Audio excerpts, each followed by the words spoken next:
वालेकुम दोस्तों, उम्मीद करता हूँ आप बिल्कुल ठीक ठाक होंगे। 4 अक्टूबर सन 2025 और दिन है हफ्ता का।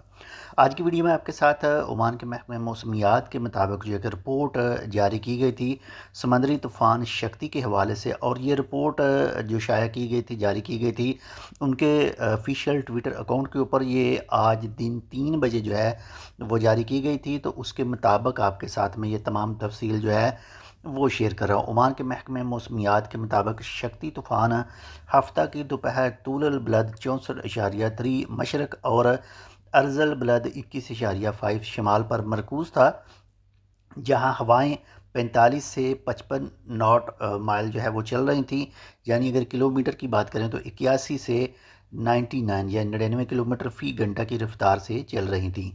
तूफ़ान का मरकज़ रसल हज से तकरीबन 400 किलोमीटर दूर था, और पेशन गोइयों के मुताबिक हवाओं की रफ्तार 55 से 65 समंदरी नाट यानी 90 से 113 किलोमीटर फ़ी घंटा तक बढ़ सकती हैं, जिससे तूफ़ान दर्जा अव्वल साइक्लोन की हैसियत इख्तियार कर सकता है।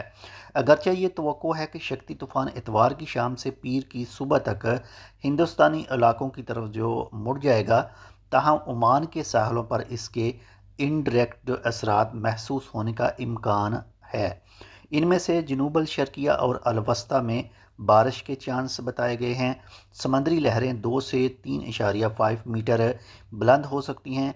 जनूबल शर्किया, मस्कत और अलवस्ता के इलाकों में पानी का नशेबी इलाकों, जैसे कि जहाँ पर वादी वगैरह जो है वो समंदर में गिरती है, वहाँ पर पानी दाखिल होने का भी इम्कान शामिल है।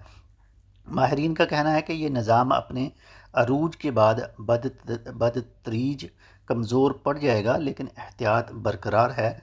बर वक्त इंतबा मरकज़ के माहरीन तमाम तर निगरानी जारी रखे हुए हैं। सिविल एविएशन अथॉरिटी ने अवाम से अपील की है कि वो सरकारी मौसमी बुलेटिन पर अमल करें और गैर मुसद्दक़ा मालूमात से परहेज़ करें। यानी इस समंदरी तूफ़ान शक्ति के हवाले से आपको जो भी अपडेट चाहिए वो ओमान के जो भी ऑफिशियल चैनल है आप वहाँ से ही हासिल करें।